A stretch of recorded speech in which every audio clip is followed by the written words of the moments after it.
ها جاهزة نور؟ يس. عارفة النهاردة أنا جايلك في إيه؟ ايه جايلك في ايدي؟ يعني النهاردة يا أنا خوفي منك يا لا لا لا لا لا بدران. النهاردة أنا جاي في صميم نفسية ايوه. الأنثى.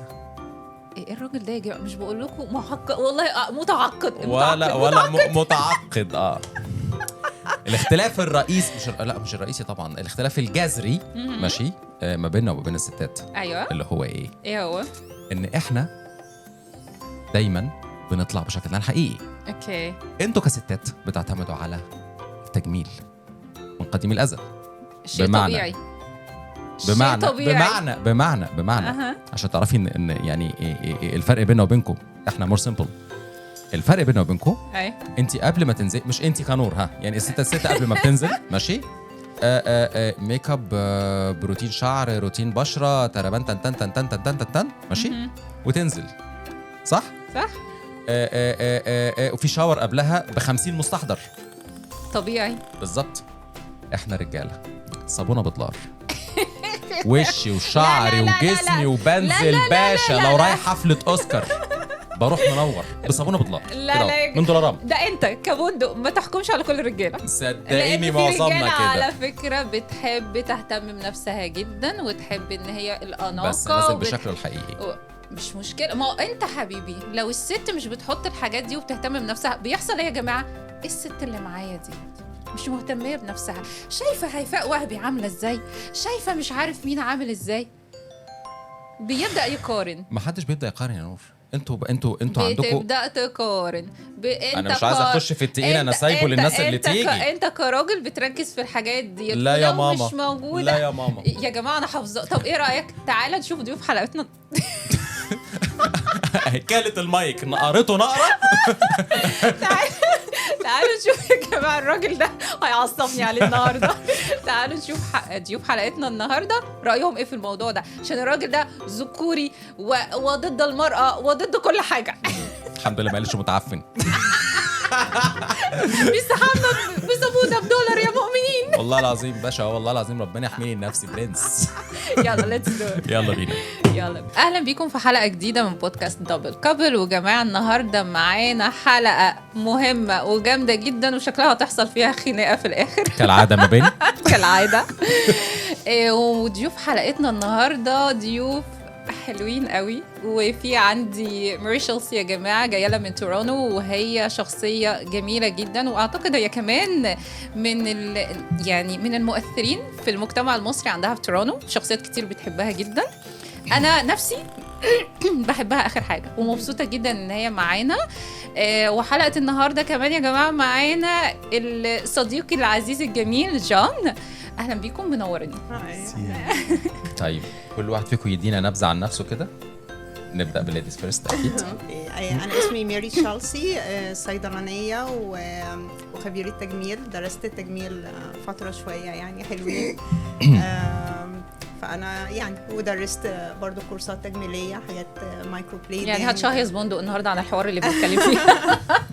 ولابسين اصفر زي بعض. ميك اب ارتست. يعني انا بضم بين الاثنين، بحس صيدله والتجميل يعني انت في الصميم اللي هنتكلم فيه النهارده. المفروض فتعتبري انت المدافعه عن يعني شيز دكتور وبروفيشنال في الفيلد بتاعها، فان هو هترد عليك علميا يا فندم. هنقرك ابره. صح بتدي حقن. اديله. جون عرفنا عن نفسك. انا جون جرجس، كار ديلر في دبي وفي مونتريال.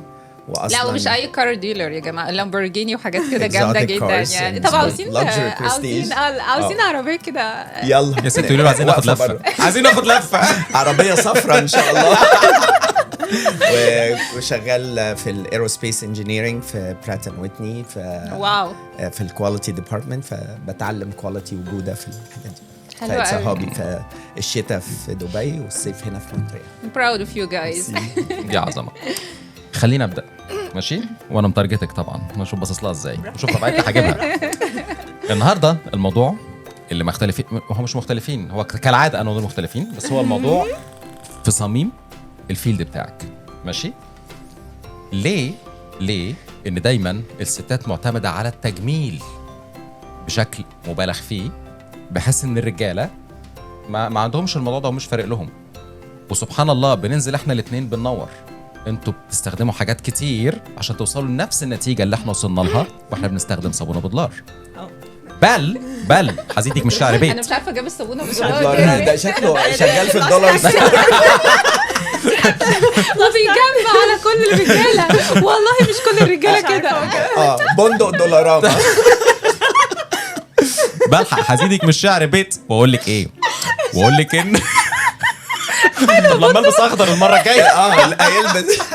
لو كنت اعرف كنت جبت له $1 باج معانا صابونه $1 برضه عشان نبقى حتى هات له البرفيوم بتاع $1 عقابا ليك في عيد ميلادك. مفيش عود جفت كارد.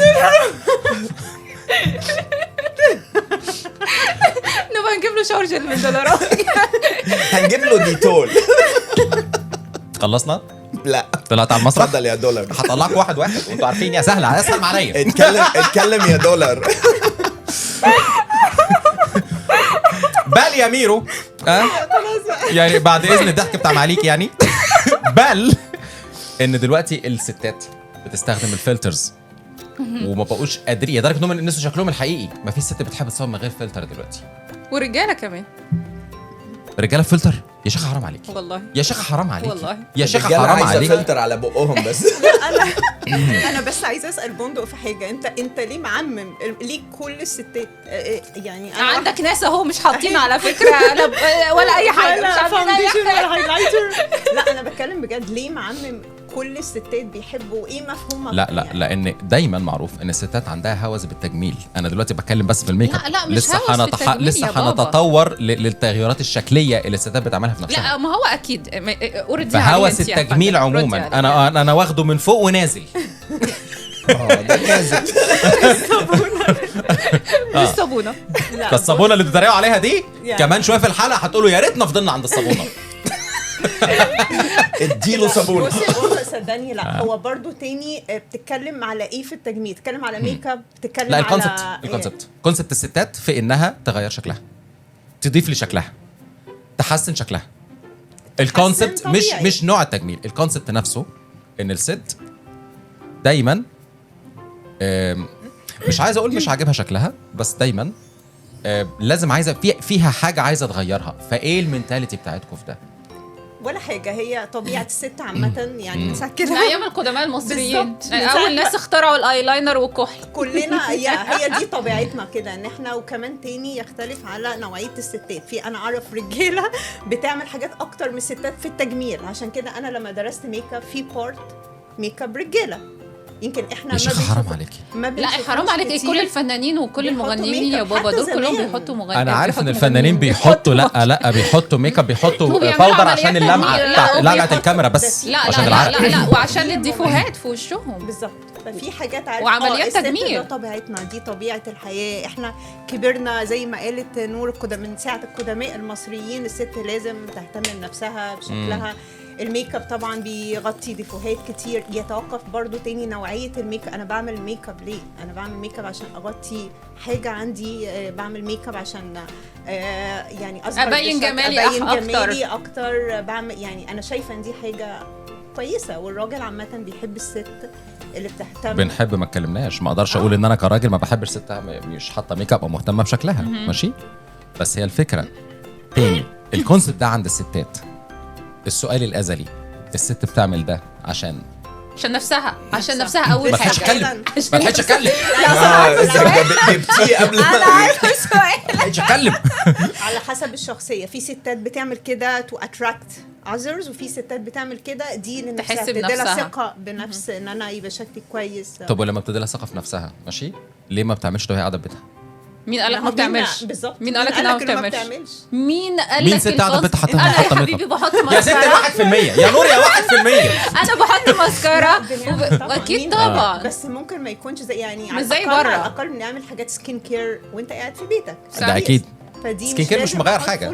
سكين كير بالنسبه لكم هي الصابونه $1 بالنسبه لنا. ده علق بيعمل اعلان. السكين كير ده غالي يا ابني. هو الدولار ستور از سبونسر اوف ذا شو النهارده. لا بصي يعني طب انت قول لنا رايك يا جان. انا عندي سياسه اي شيء يزيد عن حده بينقلب لضد. الله عليك. تمام، احنا معاك في الحته دي. فلازم كل حاجه بالموجو يعني تكون كده بذوق، ما هي بتبين الذوق. اكيد الست اللي هي بشنب ومش عامله اي حاجه صح بتبقى برضو عم محسن بيشوف انما مش عايزين جون يتكلم. اتفضلوا استلموا جايزه. انما بتحسي ستات لذيذه كده ان هي حاطين very light makeup to enhance the beauty يعني highlight. شايفين يا جماعه؟ شايفين الجونسي very light مش لا ما هو بصي انت عارف الفيري لايت ما انا ما اعرفش بس هي بس هي في الاخر حاطه حاجه سامبل شكلها حلو. هو مش عارفه دكتوره لا بس في ملعبها مش عارف اتكلم. مش بتتكلم.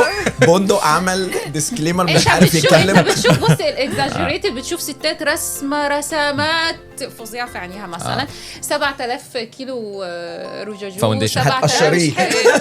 الفوند طا مثلا بيحطوا 7000 نوع. احنا والله نوع واحد وليب جلوس واحد وتاتست خلاص يعني. والحياه لطيفه بس بنخبي مثلا ان في هالات سوداء لان احنا كأمهات دارك سيركلز والحاجات دي. احنا كأمهات عندنا كتير تاسك في حياتنا غير الشغل واولادنا، ونصحى بالليل والله نهتم بالولاد والحراره ومش عارف ايه، تلاقي وشنا تعبان.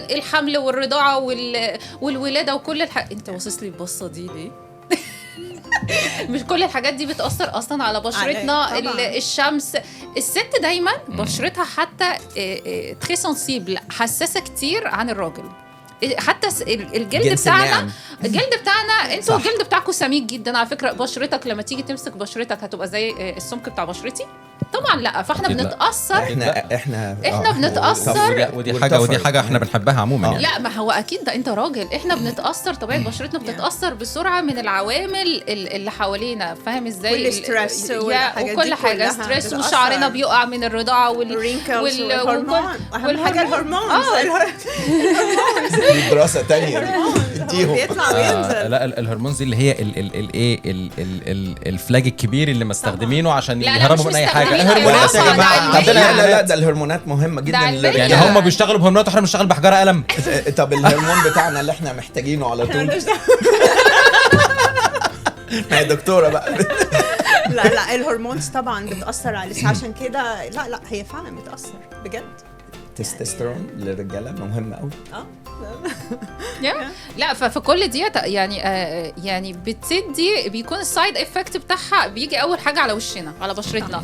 فعشان كده هم اخترعوا كل الادوات التجميل دي الست ان هي ما تحسش ان وشها بهتان تعبان. وهي يعني انا مثلا لما جيت ولدت خلفت ولادي وبتاع، فاللي هو بتلاقي وشها تعبان وهلكانه جدا وحاسه بستريس. الست بتحس طبيعتها حساسه كتير، بيأثر على نفسيتها. لو هي شكلها بتقوم يعني الواحد بيقوم الصبح يعني ايه ده وانا مالي كبرت ليه؟ صح بيأثر. ربنا خلقها كده. فعشان كده احنا بنهتم بحته المكياج ان احنا نحطه. لكن بقى نيجي نتدرج لحته بقى البرنامج بتاعنا، الفكره بقى اللي هي التجميل أنا حاسس اللي دلوقتي بقت موضة أكتر ما هي معالج. الكل بقى شبه بعضه يعني دي حقيقة. الكل بقى شبه بعض. أنا هقول لكم إكزامبل مثلا مضحك جدا. أنا ليا صحباتي في مصر بيقولوا لي نور أنت دلوقتي تي في بريزنتر، المفروض تعملي عملية تجميل في مناخيرك. معنيكي خالص. ليه يا جماعه؟ عشان الكل بيعمل اتس ا ترند. طب وانا مالي بالكل يا جماعه؟ هو لازم كلنا مناخيرنا تبقى شبه بعض؟ انا نفسي مايكل جاكسون المفروض تعمل عمليه تجميل في لسانك تقص شويه. انت يوسلس بالموضوع ده مهما عملوا هتطلعوا تاني. فهي بقت ترند اكتر ما هي بقت شيء بيساعد. فانت بقى كلمينا عن حوار التجميل، ايه رايك فيه؟ وانت شايفه المفروض الستات تبدا من سن كام ان هي مثلا تهتم بالنقط ديت، ان هي تعمل مثلا فيلر او بوتوكس او الحاجات دي كلها؟ وهل الرجاله دلوقتي ليهم الحق برضو ان هم يعملوا؟ لان عندنا في المجتمع الشرقي الرجاله بتحس ان دي عيب، فممكن يروح يعملها من غير ما يقول لك حد. بس بعدها انا هرجع لجون عشان انا جون عجبني اللي قاله. ماشي اكيد خلصي معاك خليها وجون معايا بقى. تمام. بص، موضوع التجميل ده يعني هو عالم كبير قوي قوي قوي، واللي مش فاهمه صح يعني يتجنى يعني ويست ماني كتير في حاجات هو مش محتاجها او هي مش محتاجاها. فالعالم ده كبير قوي، فلازم انا بالنسبه لي التجميل حاجتين. حاجه لو انا هتكلم على ميري كميري مثلا، انا بعمل بوتوكس، انا بحب عشان التجاعيد هنا. الحاجات البسيطه اللي هي ده بيديني انا ثقه بنفسي. ممكن نور بقى الطرف الاخر يبص لا شيز تو ماتش، هي عامله كتير. فهي زاويتين، زاويه انا شايفه بعملها ليه او عايزه ايه.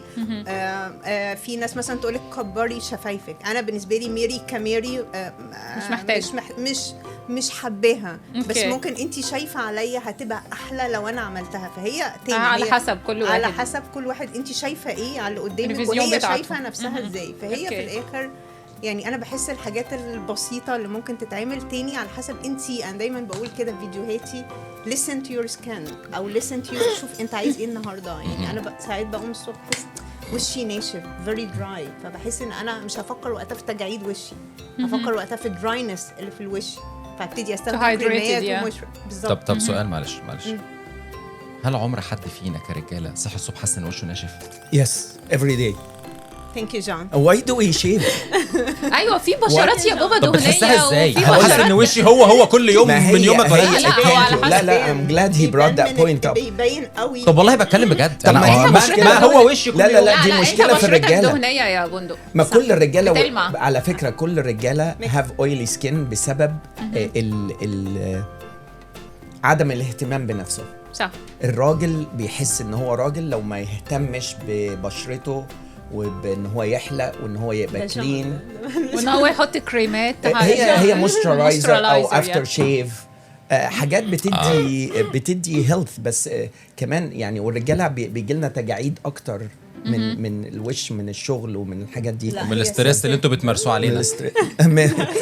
وبعدين يعني مش عارف ادخل في موضوع الاسترس ده دلوقتي. we're the generation we're in، الست ما بقتش واحدة خالص، دي دي شغل وعيال. صح. وبتخلي بالها من مامتها وباباها، وبتخلي بالها من عيالها، وبتخلي بالها من نفسها وجوزها، وفوق كل ده شغل. وبعدين بتنظف وتعمل الستريس تضاعف. فطيب دبل يعني ادوها بريك، خلوها تروح ادوها بريك تشوف نفسها، خليها تروح سبا. يا ريت الرجاله يعني لو راجل ان هو يحجز لمراته سبا جميله. الستات سامعين يا رجاله. انا مستنيه السبا بتاعتي، عايز يشوفها. هو يفرح لما مراته تكون واخده بالها من نفسها، وساعتها بقى انا اوافقك في ده. انت معاك فلوس؟ انا اوافقك في ده. لا مش حكايه تصدقي. صابونه بدولار. والله العظيم ده لو في فوعه في التيشيرت بنفس الصابونه. نفس الصابونه هو بيعملها في التيشيرت ويمسك التيشيرت. فاكر زمان بشورها تغسل بيها. بس انا هقول لك حاجه انا عجبني جون في حاجه. كلمتين ابرك من 10 زي ما بيقول.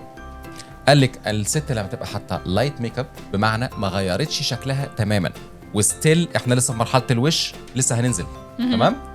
والحاجه الثانيه اللي عايز ينزل باي طريقه. ايوه احنا بنتكلم على هوس التجميل كله، بدايه من الحاجه البسيطه لحد الناس اللي بتغير في شكلها وشكل جسمها وكل حاجه. ده قصدي. اصل اللي بينزل بيبقى واطي. خليك فوق في عرض. بصي انا هنتكلم على هوس التجميل عموما. بس الحاجه الثانيه اللي جون قالها وعجبتني، حلقه هتفرض كده الحلقه.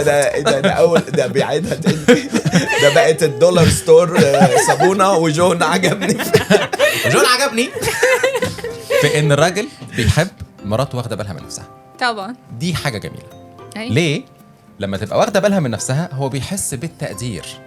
بمعنى فاكره ما كان يقول لك زمان ما تخلوش يدخل مثلا يشوفك لابسه هدوم البيت اللي كلها طبيخ ومش عارف ايه. اهو نطقها. وفي الاول كان فايتنج هدوم. ان هو لسه بتعمل كده في هدوم.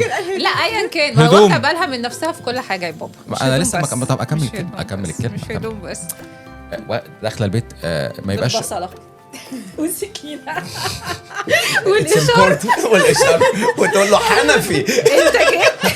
انت جيت يا بندق، جبت فاكر زمان لما كان يبقى عندها صداع تربط الشرب وتعمل معلقه، تقعد تعمل المعلقه كده كل شويه. انت جبت البطيخه معاك يا بندق. فالراجل نفسه يا رمضان دايما عارفين ان الراجل يعني بيشوف بعينيه والست بتشوف بودنها. تمام. انا مش شايفه فالراجل ده بيعوم. المؤثرات البصريه بالنسبه له اعلى. فلما يخش اقول ان الرجاله ما بتشوفش اصلا. لا لا لا لا لا, لا بالعكس، بتبصبص انما ما بتشوفش. لا يعني احنا لما بنشوف حاجه حلوه احنا بنيجي بعينينا، معروفه احنا بنيجي بعينينا والست تيجي بودنها. ايوه يبقى اذا ما اذا الناس بتفسر. انا جون كان يقول لي على حاجه بقول له ثواني البس النضاره، قال لي لا انا بقول بالبق مش انا بفصل.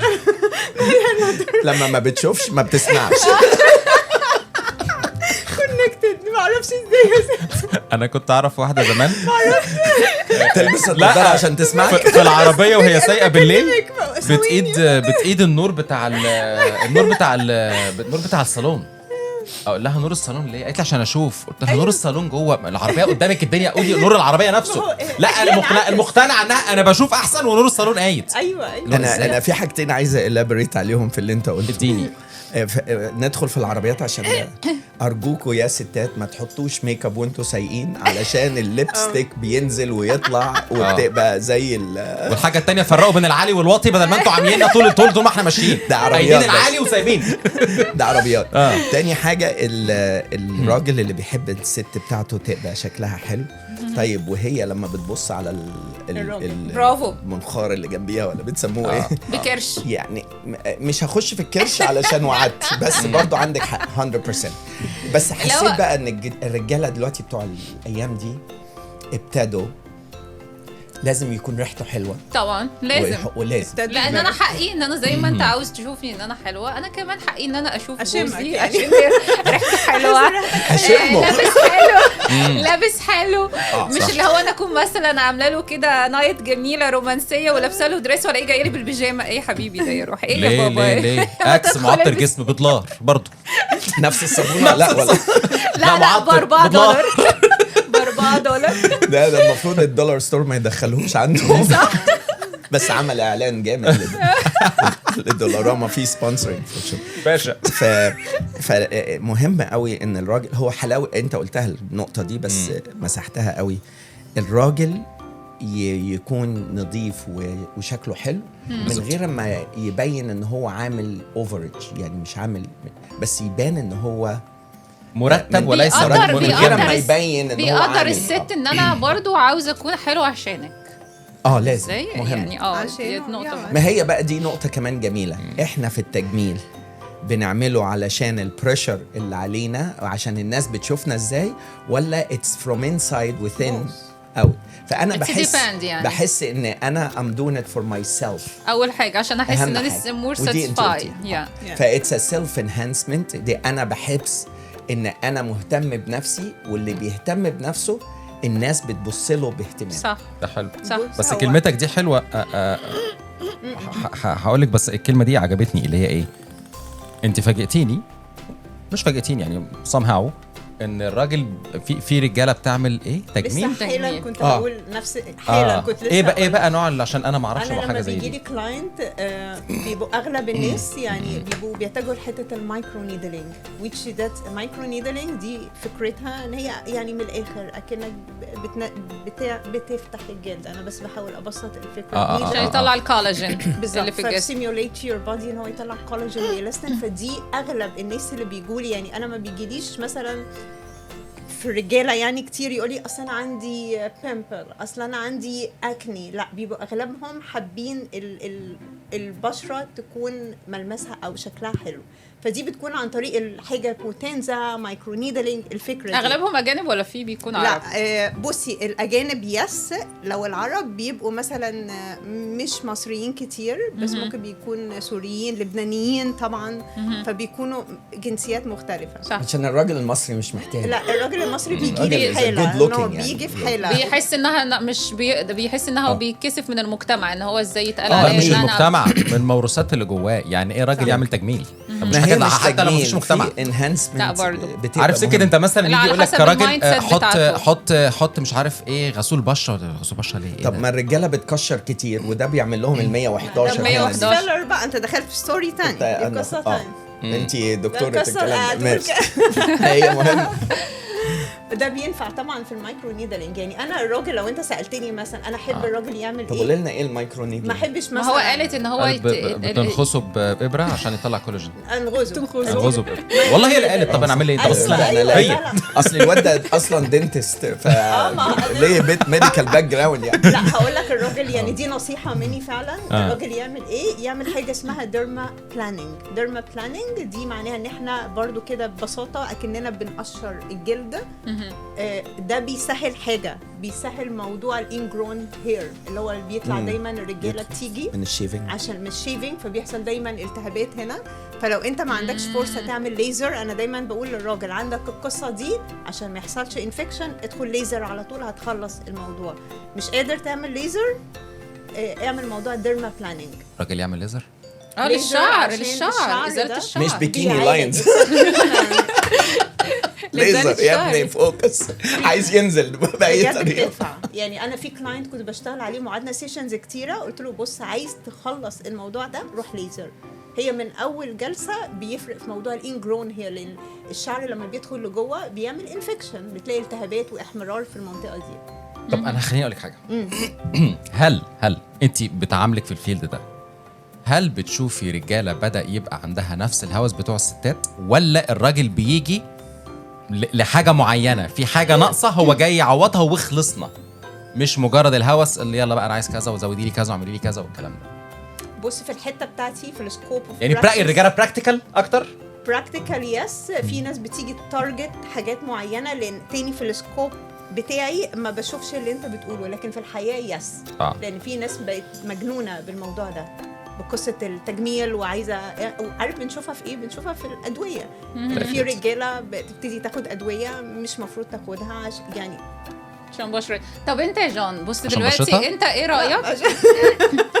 انت ايه رأيك يا جون ايه رأيك دلوقتي ان بالهوس فعلا اللي احنا بنتكلم عليه، ان فعلا كل البنات بقت بتكبر الشفايف وبيعملوا بوتوكس كتير وبيعملوا فيلر وحاجات كتير في كل حاجة في وشهم، وتقريبا كلهم بقوا شبه بعض. انت كراجل الفيزيون بتاعتك ايه رأيك؟ يعني بتشوفها ازاي؟ يعني بالرغم انه ممكن يكون في منهم مش محتاجين وصغيرين في السن في العشرينات او يعني الموروثات اللي جوانا. أنا هقول لكم أنا as a businessman I like to ride any wave happening as long as it's legit and it's ethical and في حدود. اوكي. فدلوقتي أنا in the middle of a مشروع كبير في نورث لافال. هفتح esthetician spa ونيوتريشن سبا في medical building with a pharmacy in it. حلو كتير. ومركزين على الاستيتيشن سبا والتجميل لكل الايدج جروبس. اوكي. ففي نون انفيسيف وفي الانفيسيف اللي هي الميديكال.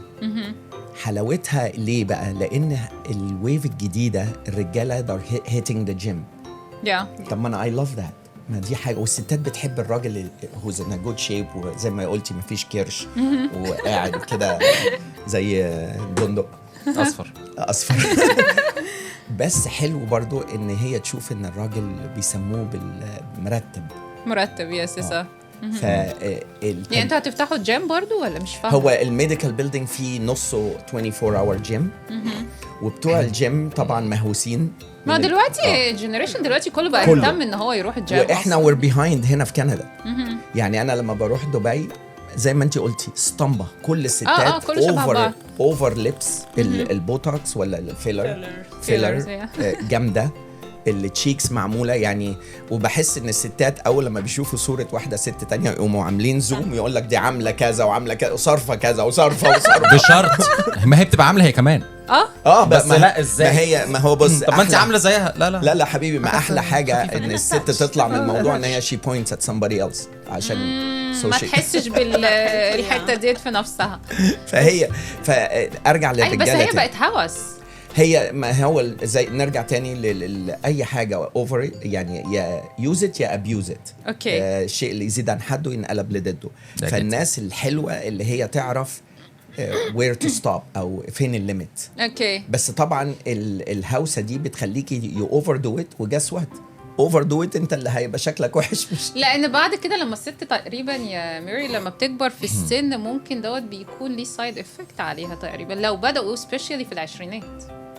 ولا على حسب بتستخدم ايه يعني. انا مش ضد ان هي تعملها في العشرينات، خاصه لو كانت علاج تجميل مثلا. مش شرط علاج، بيعملوها جاست فور فاشن.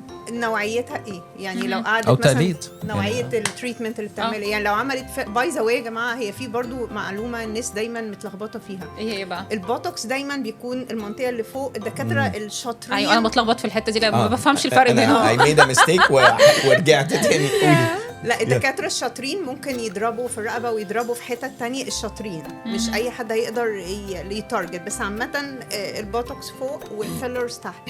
الفيلرز اللي الناس برضو مش فاهماه يعني. انا بالنسبه لي رغم ان الفيلرز عيوبه في الشكل ممكن يبقى اوفر عن البوتوكس. الفيلرز اللي هو بيعمل ايه بالظبط؟ هو هايلورونيك، ما ده اللي انا عايزه اقوله. الهايلورونيك اسيد. هايلورونيك اسيد. اوكي. اللي هو جسمك اصلا بيكونه. فلو انا اتكلمت ان هو سيف هقولك هو سيف اصلا مور ذان ذا بوتوكس. اوكي. والحلو فيه ان هو بيتداوم يعني. اولا بتشوفي النتيجه رايت اواي يعني وانتي قاعده. دكتور يعني الفيلر اللي هو هنا شفايف. اوكي. لو انتي عندك اللاين هنا ديب بدا يطلع لي. سؤال عشان نسهل على الناس. اللي بينفخ الشفايف فيلر ولا بوتوكس؟ فيلرز. وده حاجه مش البوتوكس بس هنا بتقولك. واللي بيشيل التجاعيد بوتوكس. اللي بيشيل التجاعيد بوتوكس. ماشي.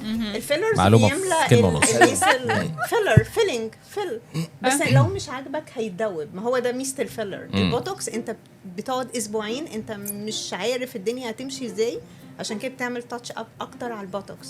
لان البوتوكس بتحقن تمشي اكن حصل خير. وابتدي مع نفسك بقى الاسبوعين. وده اللي دلوقتي في فيلر المناخير حقيقي بتصغر كل حاجه اللي حوالين العينين. بس ازاي ديت يعني ايه فيلر المناخير بتصغر؟ اسمه فيلر يعني هيملى منين يملى ويصغر. لا بص دي بتكون تقنيات بس احنا لسه يعني لسه مش وصلت لها. لا اوكي. مش منتشره ما نعرفش برضو. طب ايه هو الليفت فيس اللي هو ليفت فيس؟ هي برضو الليفتنج ده ليه عالم تاني. دوت لازم دكتور تجميل بقى طبعا. ده سبيشالست. مش في حاجه اسمها ليفتنج عن طريق ماشينز بس ما بتديش النتيجه تاني. انت محتاجه تشوفي النتيجه امتى يعني. انا مثلا موضوع الماشينز الليفتنج باي ماشينز هتقعدي كتير. اوكي. فاهمه؟ عايزه حاجه رايت اواي هتعملي خيوط هتعملي انا عملت عملية. خيوط. لا عملت في مره يعني بس عند حد بتعمل لي نوتواياج لوشي وحطيت لي زي خيوط كده هنا بتروح بعدها بشويه. بتروح بعدها بشويه. كل الحاجات دي باي ذا واي جسمك بياكلها. فكل ده يعني ما فيش حاجه بتثبت. الحاجه الوحيده يا بوندو اللي ممكن تقعد سنين العمليات دي. لو انت عملت عمليه تجميل. عشان كده بقول لك التجميل ده في فرق بين بوتوكس يقعد له كام شهر ويروح فيلر يقعد له كام شهر وحصل خير. في فرق بينك عمليه زي اللي بيعملوها بقى الممثلين تقعد لك 10 سنين. طب ما دام دخلنا في العمليات يبقى هنسيب الوش شويه وننزل. عايز ينزل باي طريقه. يلا انزل. اظن كلنا عارفين ان دلوقتي بقى هوس عمليات التجميل وتغيير شكل الجسم بدون الخوض في التفاصيل. خلاص بقى تو ماتش. ماشي. اصل التفاصيل متعبه. ايوه متعبه يا نور. عادي. لا انت مش عارفه هو رايح فين اصلا. استنى جاي لك. هدك يعني هدك تفاصيل هدك.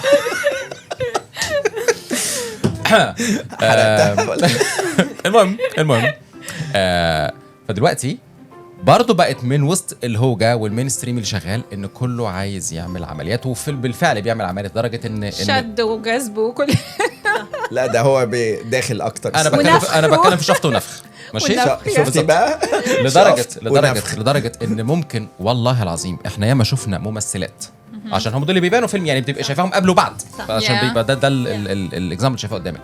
كانت زي الفل، مذيعات كانت زي الفل، لخبطت شكلها، لخبطت شكلها تماما. طب هل انت، ما انت كنتي تمام وكان شكلك بريء وكان شكلك حلو، مش عشان تبقي زي مثلا انت بحس ان دلوقتي الناس كلها معتمده من زمان يا شكل هيفاء وهبي يا شكل نانسي عجرم، حاسس اسطمبه انا عايزه يا دي صح تمام. فانت كنتي تمام، وطبعا غير المواصفات الشكليه الشكليه عموما. طب ما انت كنتي كويسه وكان وشك حلو صح ووشك مقبول، ايه اللي عملتيه في نفسك ده؟ ايه المينتاليتي بتاعت الست في حاجه زي دي؟ يلا الكل بيعمل، اشمعنى انا؟ ولا اتس شيم لو انت ما عملتيش كده؟ يعني انا جاوبتك عليها في اول سؤال انت سالتوني، قلت لك هي زاويتين، انت ده وجهه نظرك، لو انت شايف ان انا بيفور كنت احلى ده وجهه نظر. زاويتي انا اي فيل انا مثلا ام يونجر، عندي سيلف كونفيدنس، انا شايفه ان ده تطور للاحسن بالنسبه لي. فهي زاويتين يا بوندو، هي اتنين. انت شايف لا هي بقت وحشه واوفر، لا بس هي شايفه نفسها بقت احلى وأصغر. بس في منهم برضو يا ماري بيكونوا حاسين بعدها ان هم they are not satisfied بالظبط. ما ده اللي بنقوله، احنا بنشوف لان في اخطاء في التجميل، ما هي دي عارفين قصص يعني. ما هي it's the why it's why are you doing this اللي اوكي. ففي بحس ان الناس عاملينها for the wrong reason. يعني هل انتوا عاملينها التجميل ده عشان يبقى لكم ثقة في نفسكم؟ دي تبقى جميلة فيها ايه ان حد ينهانس himself ويبقى عنده ثقة في نفسه، ودي حاجة بتزود الثقة في النفس وبتزود انك انت كراجل او ست. كراجل او ست انا بتكلم جنرال. وفي بقى ناس تانية for attention، يعني عاملينها for the wrong reason، عايزين بأي طريقة attention. تعمل حاجه اوفر وهي بتبقى عارفه ان هي اوفر. طب احنا بصي يا ميري، احنا الايدج بتاعنا يعني دلوقتي ام 41 مثلا، الستات المفروض يعني من بعد ال 35 بتبدا تبان عليها شويه ايه رينكلز كده، اللي هي ال 11 ديت، على حسب ان انت مثلا لو مالكش روتين كويس مثلا في اليوم بيتعمل، وبتروح انها لحد بيعمل لها نتواياج ده تنظيف للبشره وكده. المفروض ايه هي الحاجات اللي الست تبدا تهتم بيها بعد ما تيرن سيري 5 او سيري مثلا؟ اوكي يعني مش هعمم قوي، لان في ناس بيبقوا من ال20 وبتحسي ان هم وشهم اوكي، بس احنا يعني احنا مثلا احنا اون جنرال يعني ترطيب البشره، لانه البشره لما بتبقى دراي بعد كده ما هي الترطيب، ما هو طريقه الترطيب برضو بتكون غلط. بصي انا دايما بقول مثلا اول حاجه بنستخدم كلينزر، والكلينزر ده لازم يكون على نوعيه البشره، لان انا لو استخدمت كلينزر غلط هيأثر لي نيجاتيف على بشرتي. اوكي، لازم نستخدم كلينزر مش من دولارامه. كلينزر حلو. لحظه، هو ايه الكلينزر ده اساسا؟ ترجمي له يا نور، ترجمي له يا نور. بنحط عليها ميه نعمله كلينزر. هي مساله نظافه، هي بدل الصابونه اللي هي دي خدي فيه صابونه بالجليسرين هتكلينز كل حاجه. انا قلت له فلت والله العظيم هاتوا له ليفه ده صابونه الجليسرين حلوه، ده عايز سك مواعين. اسمع قالت لك ايه؟ الجليسرين حلوه وزيت الزيتون حلوه، سبيشالي الناس اللي عندهم اسمها ايه ديت، اكزيما. يبقى انا قلت صح، كلينزر ولا مش كلينزر؟ فلت والله العظيم يا جماعه. وايه تاني باكد جدا جدا جدا على التونر. التونر ده اللي هو بيخلي البشره تبقى البي اتش 5.5. يعني ايه؟ يعني من غير ما اوصل لكده، من غير ما البشره، لان ايه بستخدم صابون الدولاراما، فالبي اتش بتاع البشره بيعلى يوصل 7 و8 و9. حطي بقى اللي تحطيه بعد كده مش هيدي الصابونه اساسا حامض ولا قلوي؟ مش مظبوط. لا اشرحي الحته دي تاني بليز. لا انت دكتور، قلوي. ما انا عارف، هو انا سالت السؤال ده ليه؟ سألته انا عارفه، عشان بشرتك تابزورب او تمتص الحاجات صح، فلازم يكون البي اتش بتاعتها مظبوطه. وهي تعرف بقى ان هي بقت مظبوطه ازاي؟ بالتونر. هي مش هتعرف، انت هتجي التونر ده ميه ورد اي حاجه، وبتبقى رخيصه جدا يعني مش حاجه غاليه. حطي كالوني. فانا عندي التونر، يعني انا عندي باي ذا واي التونر اهم من الكلينزر. يعني لو انت if you cannot afford مش قادره تدفعي تجيبي لا عندنا كل حاجه، بس هي الفكره بقى الفكره طريقه استعمالها الغلط. على فكره يعني في بنات كتير جدا وممكن منهم اصحابي لو مش عارفين الايتاب اللي المفروض تستخدمي امتى كلينزر وامتى التونر وامتى الفيتامين سي. الفيتامين بعد ال30 اي اكشلي يعني الفيتامين سي ده مهم رجاله ستات، لانه هو حلو في كل حاجه. خدي اورال، خدي سيرم، بيبقى فيه ميكس مع بعض الكلام ده.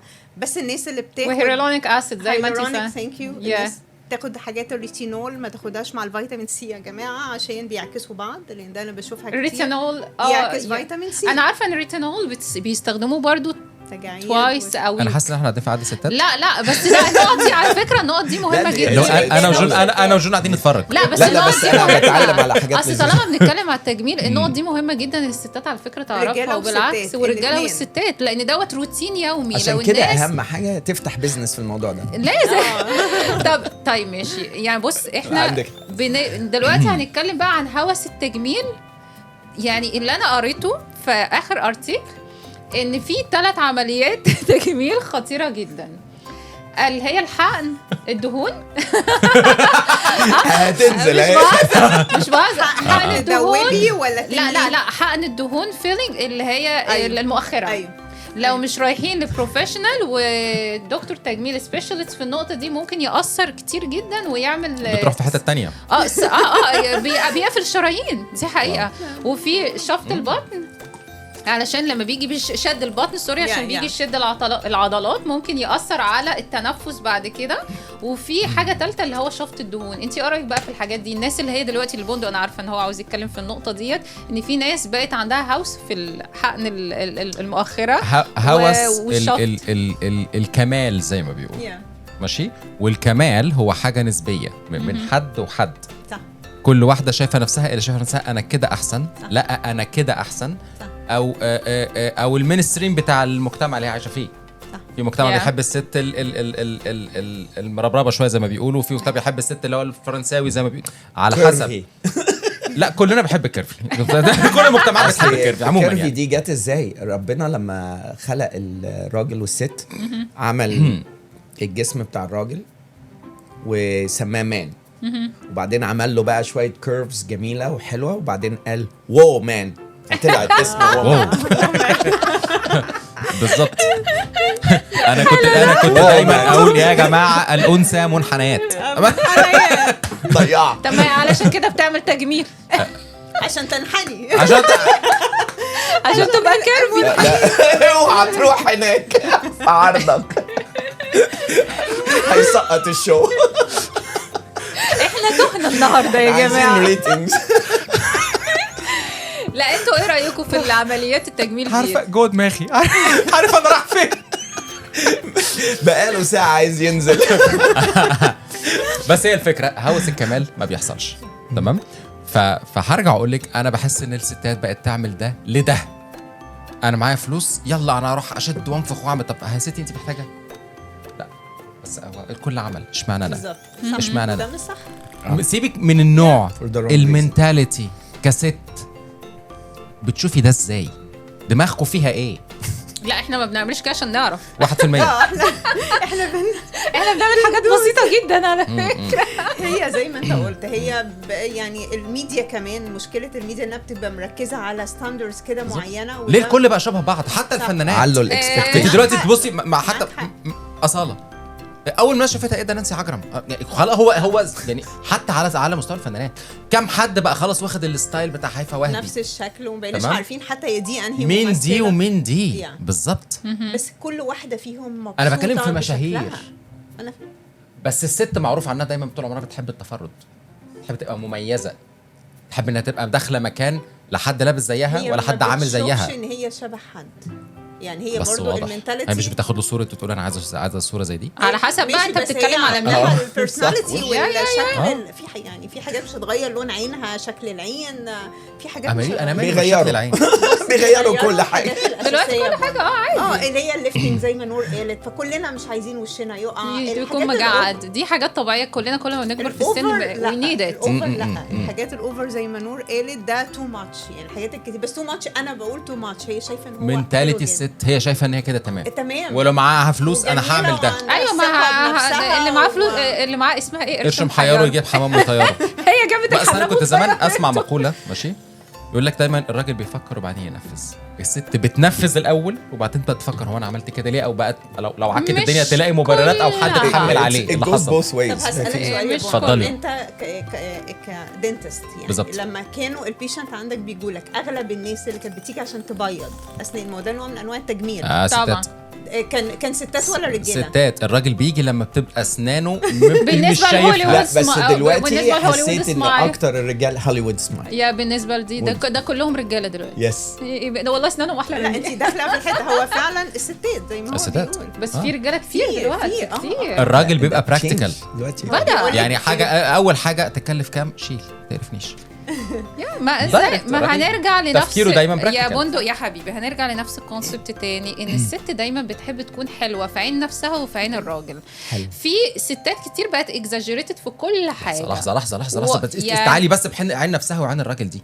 انا دايما بعتقد ان الست في الاغلب بتبقى عشان الراجل، عشان دايما في ستات كتير بعد الجواز يقول لك ايه، فقد الاهتمام بنفسها، وقعت العريس خلاص. مش بيحصلوا بنسمعه طول عمرنا. اعترفوا انه غلط، اعترفوا انه غلط. الناس عايزه تبقى جذابه ليه؟ يا لا حاجه حلوه ان الست مش سيبك من اجيالنا، الاجيال اللي قبلنا يقول لك مجرد ما اتجوزت خلاص ما بقتش تهتم بنفسها. يبقى هي كانت مهتمه بنفسها عشان ايه؟ اللودز اللي عليهم توقع غلبان المسكين. لا مش كله بطل تجمع يا راجل يا مفتري. الاغلب يا جماعه، دايما بقول كلمه الاغلب. ده كده يا بندق دلوقتي ما بقاش الكلام ده. انت بتتكلم في عصر حجري، الكلام ده خالص كلنا انت قديم قوي. انت عندك كام سنه يا بندق؟ بدات اشك فيك. ده ما بقاش بندقه بقى دقه.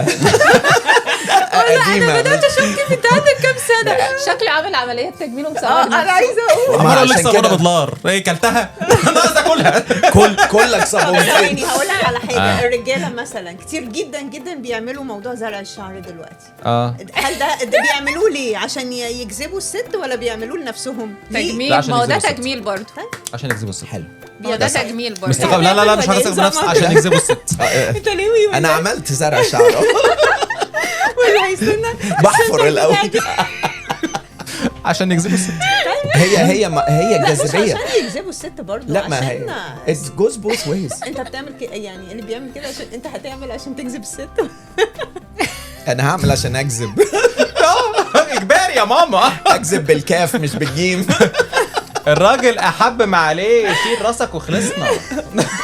بس ده نوع برضو من انواع التجميل. فالراجل لما بيسعى لديت برضو عشان عاوز يكون شكله ما غيرش حاجه في خلقته، هو رجع خلقته زي ما كانت. لا انا اي wanted to look like رجع خلقته زي ما كانت. ركزي، رجع خلقته زي ما كانت. بتعمل ليفتنج، بترجع وشها زي ما كانت صغيره. احنا مشكله بنكبر، هرمونز والكلام ده كل ده يا جماعه. اسمه تجميل عشان حاجه جميله. حاجه حلوه وتجذب، وفيها ايه لما تخلي الناس تبقى انت جذاب للناس، سواء انت راجل او ست والناس يقولوا الله يو لوك جود توداي. وجسمك انت مثلا بتروح الجيم والجسم انت مثلا بعد ما بتتجوز بتفقد اهتمامك برضو بجسمك، فبيجي عليك وقت بتقعد تاكل كتير فبتتخن. بتيجي بعد كده بتعمل ايه؟ بتروح الجيم. ليه؟ عشان اخلي شكلي في الشيب حلو. ما ده يعتبر لان لما بتخن بنهج وانا بفكر اساسا. خلاص حاسس ان انا في النازل. عشان تلبس النص كم وتبين الماسل والحركات دي كلها. ما هو كل ده برضه يعني اذواق. يعني انت ذوقك في الستات غير ذوق جون مثلا. ممكن مثلا جون يقول لك لا انا متاح، انا وايد اوبن جدا لاي حاجه. انا وايد اوبن لاي حاجه صراحه. يعني هو ممكن يكون يحب الكيرفي المليانه، انت تحب مش عارفه ايه الرفيعه مثلا. انا احب اي حاجه فيها الروح عادي. يا نهار ابيض عليك. ده ما عندوش ده فاتح. طب انا الضحكه الحلوه دي ماشي. خليني بقى اسالك ايه، وهسالك انت كمان كل واحد بقى في مجال شغله برضه على الستات، او مش انت كستات ورجاله عموما، بس ايه اطرف مواقف حصلت لك في موضوع التجميل ده، سواء رجاله او ستات؟ اطرف مواقف ده سؤال صعب. ايه ده؟ لما بتحصلش ولا ايه؟ ده سؤال صعب من كترهم ولا صعب من ما فيش؟ لا ما فيش حاجه طريفه يعني، لان هو احنا بنبقى متفقين على الحاجه. لا ما عنديش حاجه فاني يعني بتحصل. نو ما فيش حاجه موقف طريفه بتحصل. لا هو قفلتني قفله. يا ايوه انت ايه قصدك من ناحيه ان هو حاجه احنا بنعملها هي مثلا شي لايكس ات، عايزه مثلا نزود حاجه. لا عملت وراحت قالت لك لا ده جوزي ما عجبتوش، عايز اغير كذا، لو تاخدك في حته تانية خالص. لا عادي نعرف. راجل جه بتقولي بعد ما شال بالليزر رجع قال لك لا انا عايز ارجع شعري، حاجات اللي هي لا ما بيحصلش. عاوز ارجع شعري بعد ما شال بالليزر. هتلزقني. لا الليزر فين؟ طب على فكره من المواقف الطريفه اللي حصلت وفعلا ديت لحد نعرفه جدا صاحبتنا، راحت لدكتور عمل لها خد وخد. لا بجد دي بتحصل. دي عارف وقت البوتوكس بتحصل. يعني ايه عمل خد ونسي خد مرفوع وخد نازل شويه. بس هقولك على حاجه، الدكتور احول بقى ولا لا بتحصل يا جماعه، لانه على حسب الدهون على حسب الدهون تقريبا. انا كنت شايفه حلقه كان حد عاملها لسه يعني من كوميونتي عندنا، بيقول يا جماعه الجمال هو بيحكي القصه، هو دكتور سام باي ذا واي، هو بيحكي بيقول الجمال ان هو الاثنين ما يبقوش متطابقين، هو ده الجمال. والنظريات العلميه لسه كنت بشوف الفيديو بتاعه امبارح. النظريات العلميه لما جابوا الممثلات الشهيرات وعملوا الشقين يس ما يبقوش متشابهين، وده بالنظريات العلميه لما جابوا نفس الممثله اللي هي ايقونه الجمال وعملوا لها فلتر وخلوا الاثنين زي بعض، ما طلعتش جميله ولا اتراكتيف زي ما الاثنين مش متساويين. انا عجبني جدا، وجاب يعني ممثلين مشهورين رجاله وستات. لا بس هي كانت باينه قوي، ده منفوخ قوي وده نازل قوي، يمكن عشان بتسوق كتير والشمس ضاربه فست الموضوع الشمال مثلا. الفيلر سهله، المشكله في البوتوكس ان هو الحاجب والحاجب. انت عايز تتكلم على دي المشكله يعني. دي حقيقه. انزل. طب انت يعني ادينا كده. انت عمرك شفت الاثنين مش متطابقين؟ انا الصراحه شفت كل حاجه عشان رحت تركي كتير، ولقيت ان كل الناس اللي في الطياره عاملين شعرهم حاطين يعني كل الناس اللي في الطياره لابسين نوز يعني عشان لسه عاملين عملية انا عارف ان اسمع عن تركيا انها مشهوره بموضوع الشعر ده، شعر ونوز واسنان وحاجات كتير. كلهم كانوا لابسين فعلا حاجه فعلا كلهم راجعين هوليوود سمايل، يا ريت وتلاقيهم فعلا المناخير ده انت كنت تعمل فيديو عالمي. صدقوني اي طياره راجعه من تركي روحوا بس اقفوا على الجيت واتفرجوا حطوا كده هتلاقوا لو الطياره فيها 298 راكب هتلاقوا بتبقوا رجاله ولا ستات؟ ده كله الرجاله كلهم متخرمين من فوق عشان الليزر وباينه متخرمين من فوق. لا تخريم وحشه قوي او حاجه على راسهم والستات عاملين بالونات هنا. بس هقول لكم على حاجه دي معلومه ليكم بقى، الستات عامه تحب الراجل اللي يهتم بنفسه، لان هو ده معناها. يعني انا لما اشوف واحد مثلا جاي السبا او بيعمل تريتمنت اللي هي البسيطه، ما بحبش الاوفر ده، بحس انه خرج من النطاق عندي. ده بيدي جاذبيه للراجل، ده معناه ان هو اذا كان مهتم بنفسه طبعا فمعنى كده ان هو هيهتم بحاجات اخرى. دي المينتاليتي دي حقيقه صح. يعني انا احب الراجل يقول لي مثلا انا رايح الجيم، انا رايح اعمل تنظيف بشره، انا احب ايه يس جيم مفهومه. لا والتنظيف كلمه تقيله عليا. لا بس طبعا انا كمان لما تسمعي حد يقول لي كده ده لا عادي بيجذب الست حاجه زي كده. دي حاجه جميله. انا ما اعرفش الراجل لما الست تقول انا رايحه اعمل بيفكر ازاي، بس انا بقول لك بيخاف على الوالد بتاعته، بس بيفكر في جيب الوالد. اول كلمه بيفكر في ماي والد. هو قالت كلمه حلوه عجبتني، موضوع الاهتمام.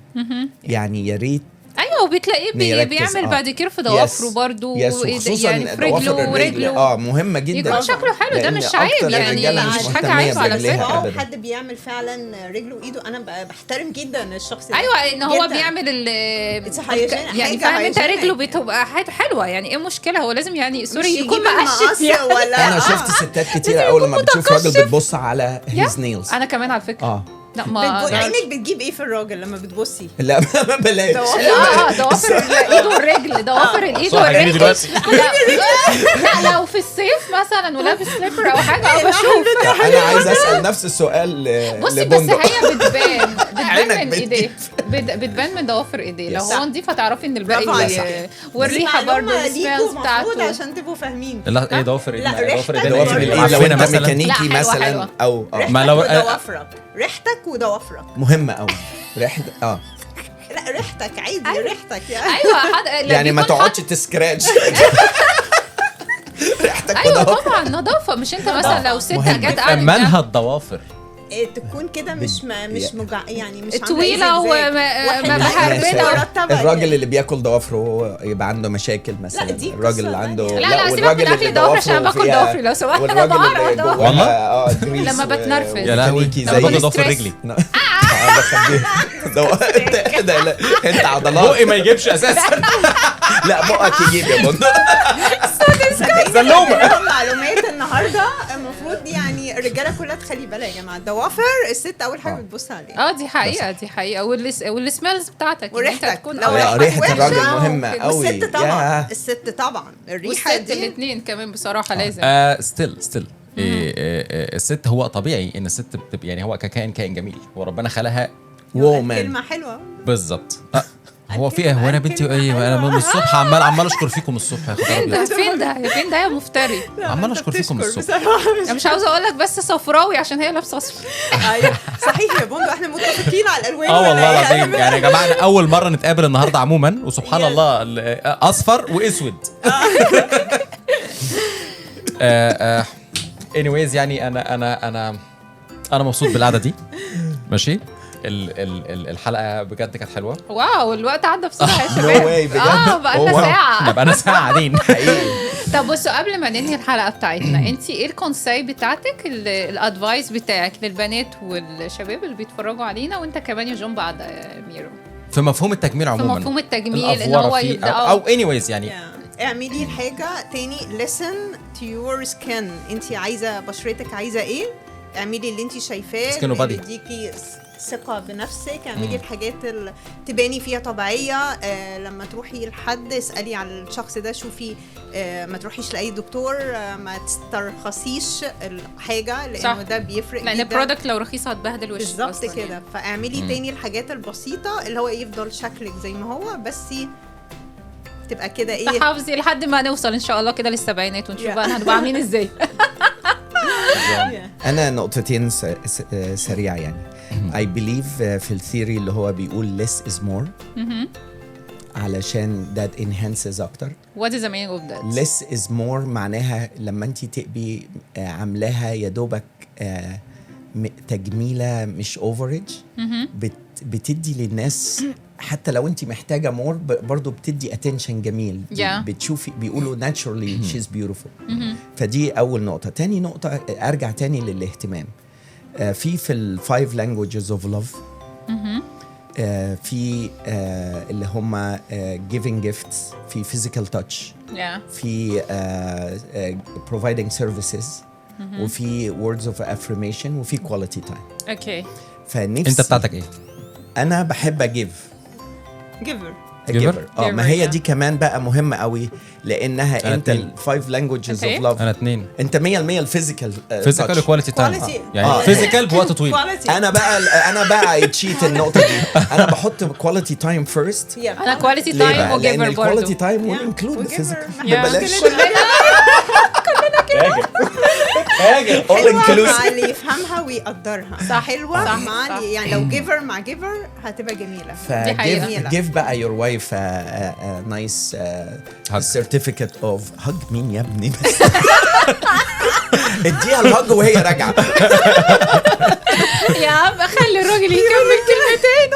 اديها سيرتيفيكت لمكان تجميل هيفتح في ايوه بصوا يا جماعه، هو استنى الجمله اللي انت بتقولها، هو شاهد من اهله وقد اعترف انه لازم يديها.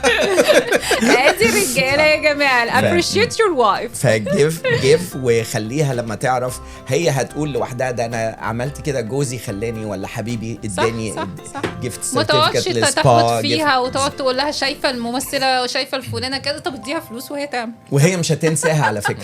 لا نيفر. دولة النقطة. شو انا ابريشيتد بجد يعني. وانت اتفضل يا مسيو. بصي انا الاول مره الحلقه دي ماشي، لانها تتعلق بحاجه انا بحبها. انا بحب اشوف الست جميله. فالمره دي مش هعاندكم.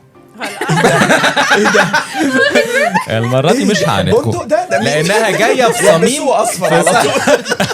جايه في صميم الاتراكشن بوينتس بتاعتي. فانا دايما احب اشوف الست جميله شفتوا او مش جميله، المهم انها ست. ماشي. لازم يبوظ كل حاجه. بس طبعا جميله حبذا. فاكيد ان الست اللي بتبقى جميله، ومش لازم تكون، بس عشان اوضح النقطه انها جميله الجمال الفظيع، لا ممكن تكون بتهتم بنفسها واتراكتيف. بس انا هقول لك حاجه، انا هعترف صغير كده. ليه انا كنت مثلا بهاجم عمليات التجميل؟ انا بهاجم عمليات التجميل الاوفر اللي هي خدود وحاجات من دي. ماشي. لان يا ستات يا بنات يا حبايبنا، ملمسها باين انه فيك، بيفصلنا بس بلين اند سمبل. بلاستيك بيفصلك انت فيه، مع ناس تانية بيبقى لطيف. لا بيفصل. لا وانت صحيح فعلا، هي انت ما تعرفش بندق، ما اكيد صح لا نحكم كل على فل ولا كيان. فانا كنت بتكلم من منظور شخصي ذكوري بحت، ماشي. بس anyways يعني انا طبعا الست تبقى جميله وتاخد بالها من نفسها كل حاجه، بس ما تافورش لدرجه انها تبقى شكل بدون، مش عايز اقول بدون روح، شكل بس ما تقدرش تقرب له، لانك لو قربت مش راحت الصبغه الطبيعيه بتاعتها. فهمتي؟ اوكي وشكرا. لا انا بقى اخر حاجه، انا مع ان الراجل والست لازم يهتموا بنفسهم جدا. حلو. وزي ما هو بيحب يشوف الست جميله، هي كمان بتحب تشوف ان الراجل جميل. ومش عيب ان الاثنين يروحوا مع بعض سبا جميله، ان هو يعملوا ان هو ان هم يعني ككابل ان هم يروحوا للسبا، وان هو يهتم. يعني مش عيب ان الراجل يهتم ببشرته، مش شايف انها حاجه عيب خالص. ما حدش، لا انت هتنفخ ولا هتعمل حاجه، انت بس بتنظف بشرتك، لان اكيد بيجي لك بيمبلز، بيجي لك مشاكل كتير في البشره. وفي نفس الوقت يعني الناس اللي هي فعلا، يعني مع احترامي مع كل الناس، احنا كلنا كستات بنحب ان احنا نشوف شكلنا حلو، بس ما تكونوش يعني ما يكونش الحاجه اوفر، يعني ما تغيروش الشكل اللي ربنا مديهولكم الحلو، الا لو في حاجه مثلا شايفين ان هي وحشه قوي وفعلا محتاجين ان احنا نغيرها. بس انتي اصلا جميله في كل حالاتك، ولازم يكون عندك ثقه في نفسك في ديت. ومبسوطه كتير ان ميري النهارده ادتنا معلومات حلوه قوي عن التجميل. وعلى فكره روتين الاعتناء بالبشره دي نقط مهمه جدا يا جماعه، لازم تفولو علشان خاطر تحافظوا على بشرتكم لاكبر وقت ممكن. ولازم دايما نروح نعمل تنظيف بشره، انا مع ده جدا. لا ولازم الاكتر الراجل اللي هيفتح مركز متكامل ده نديله حقه. هنعمل ديسكاونت، هنعمل بس ديسكاونت نور وبندق ديسكاونت. هنتيك $1. لحظه ايه ده ديسكاونت ايه؟ انا كنت بحسب يعني اللي جاي من طرفنا ديسكاونت واحنا فور فري. اي حد هيجي لنا هنديله صابونه. اتفضل، دي صابونه بتطلع اللي بندق وعدكم بيها. we encourage you guys ان انتوا تبداوا بجد مبروك، وان شاء الله يكون حاجه جميله جدا. واحنا هنكون اول طبعا اكيد اول ناس في هناك ان شاء الله. والله العظيم هنعمل شو هناك. يا اكيد ده اكيد نورتونا. ميرسي، ربنا يخليكم، انتوا احلى حاجه صدقوني. شفتي الاصفر؟ لا عملت شغل جامد بصراحه، ماتشنج جامد. الفكره ان ميرو انا ما قدرتش اقوح معاها كتير لانها جت في الحته اللي انا ما اقدرش اتكلم فيها. طبيعي كلنا عايزين نشوف الست حلوه، هي بتتكلم في يعني نقط كتير حلوه. هقول لها ايه؟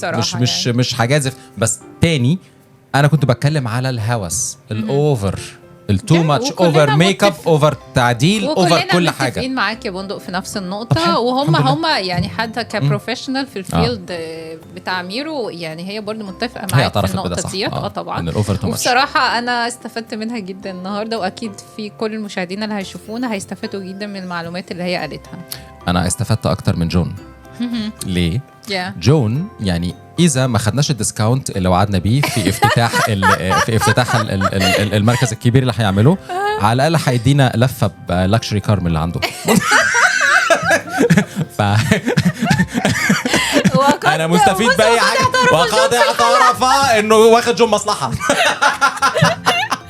لا حلقة جميلة جدا، وبجد أنا استمتعت بيها. ده أكيد. وخلاص احنا فضلنا حلقة واحدة على الموسم ده. الموسم بيبقى 8 حلقات، فدي 7. لا دي الثامنة. 9 حلقات المرة دي. لا ركزي 8 حلقات. في حلقة في الأول بتبقى مقدمة، دي مش محسوبة، ما بنستضيفش فيها ضيوف. اوكي. ففعليا دي 7. السيزون الثاني يا جماعة بيخلص. فاضل خلاص واحدة كمان. يس. بموضوع قاتل.